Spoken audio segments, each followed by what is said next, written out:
So today I'm going to be giving my opinion/review of Andrew Tate, and I can definitely say that there are some things that he believes in that I do not agree with, and there are definitely some things that he believes in that I do agree with. But whether or not I agree with him on any particular topic isn't nearly as important to me as discussing why his message is so valuable and why there are so many young men gravitating towards what he has to say. And I want to start out, before we get any deeper into the discussion, by saying that masculinity is 100% an absolute necessity. It's not simply a choice or the cherry on top. Masculinity is 100% an absolute necessity, whether it's in the lives of men, whether it's in families, or in society in general. But we currently live, despite that, in a country, in a culture, where people are trying to squeeze masculinity out of existence. People are trying to criticize masculinity out of existence. And this idea that masculinity should play no role and should have no part in the lives of men, in families, or in society in general, that is an extreme point of view. The idea that masculinity has no place in our culture is an extreme point of view. And so when you have this extreme point of view on the one side, you can bet your bottom dollar that there is going to be someone or something that's going to rise up and challenge that extreme idea and help balance everything out. And in this case, it's Andrew Tate. Andrew Tate has come to even the playing field. Andrew Tate has come to balance everything out. He is kind of doing what Trump did, where you see leaders in the past leading America down the wrong path of wokeism, down the path of identity politics. You kind of need this bull in the china shop. You need this battering ram of an individual to come along and offset everything the other side is doing. And that's Andrew Tate. Andrew Tate is filling a similar role, where you have these viewpoints where masculinity is being criticized at every turn, and there are people who believe that masculinity should be disposed of completely, or that we should adopt a more modern version of masculinity. Here you have somebody like Andrew Tate who holds a very traditional view of masculinity, and he has come to offset what the other side is saying. And because there are so many young men who are gravitating towards what he has to say, I think a lot of these people that I was talking about that don't like masculinity and want it done away with and don't believe that it has any part or any role in our society, I think these people are appalled that so many young men are running to Andrew Tate to get advice, to get masculine advice. But the problem to me is not whether or not masculinity should exist anymore. Like, obviously masculinity should continue to exist. Obviously young men and boys should have masculine attributes. But the problem is that we have not taken the proper amount of time to teach our young men. The reason why young men are running to Andrew Tate is because they have not been educated on how to use their masculinity in a proper and productive way. There are too many young men in this country who do not have an active masculine role model in their life. They don't have a father. They don't have a grandfather.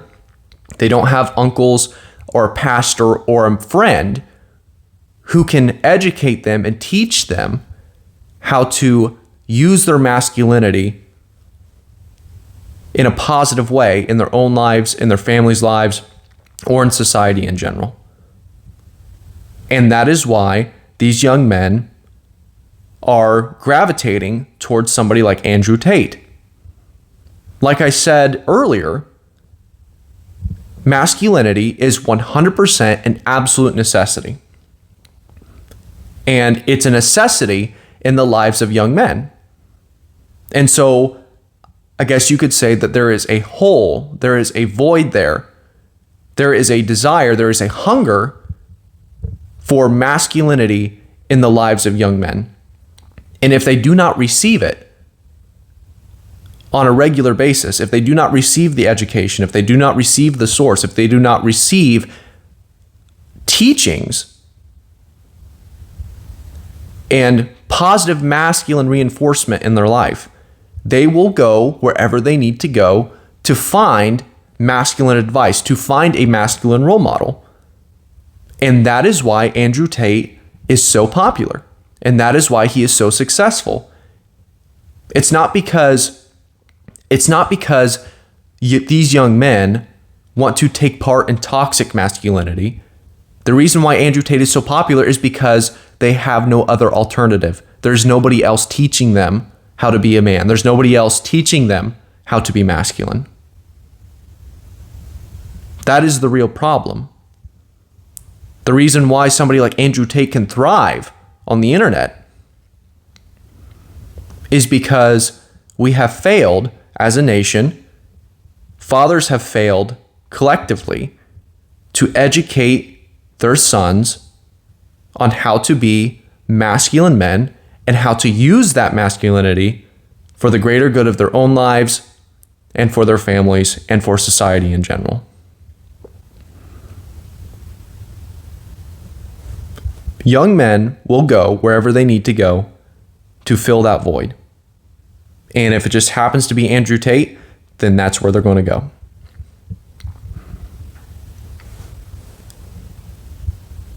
Now, I don't think I'm going to get into very many of the particular things that I agree or disagree with on Andrew Tate. There's a lot of stuff to unpack there. I've heard so many different things. I've listened to so many different clips, listened to so many different videos. It would take a long time to unpack every single thing. But I am on board when it comes to some of the things that Andrew Tate has to say. I am on board with the idea that boys must become men and men must become men of high value. And we all know this and we've all heard this before. Men do not have as much intrinsic value as women do. And most of a man's value, and value can be relative, value can be measured in a number of different ways, but a lot of man's value, certainly significantly more than a woman, a man's value is very closely tied to his ability to produce and to provide. And so if a man cannot do that, his value goes way down. And so when you listen to somebody like Andrew Tate, he's going to tell you men have no other choice but to be men of high value. Men have no other choice but to produce and to provide. That's not to say that women can't do the same thing, but as far as the expectations, what a woman expects from a man, usually, generally speaking, and what society expects of a man is different than what a man expects of a woman or society expects of a woman. Let me give you an example. And look, if you are a woman and you want to produce, you want to provide, you want to start your own business, you want to be the breadwinner, you want to be rich and powerful and successful and beautiful, go for it.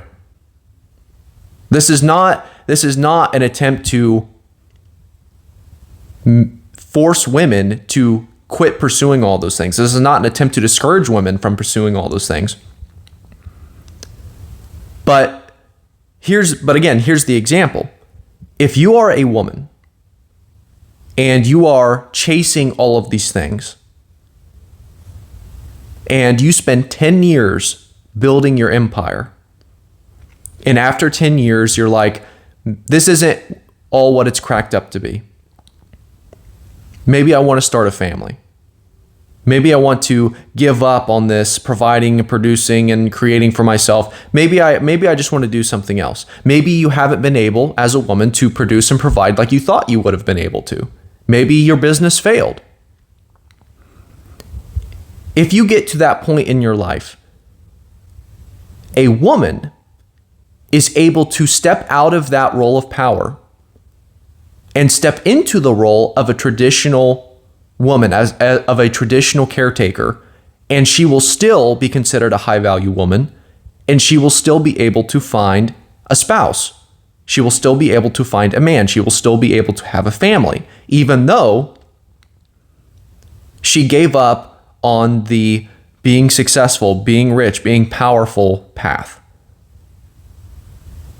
Now, if you are a man, the difference is if you are a man and you spend 10 years building your empire, and you have nothing to show for it, and you have not consistently proven over and over and over again that you are able to produce and to provide, there's no other alternative. There is no other role that a man can step into. There is no other thing for them to do. There's nothing else for them to do. There's no other place for them to go. There is no alternative for them. That is the point that Andrew Tate was making, one of the points that Andrew Tate was making, and I agree with him. That doesn't mean that women can't try and do the same thing, but what it does mean is that men have no other choice but to become men of high value.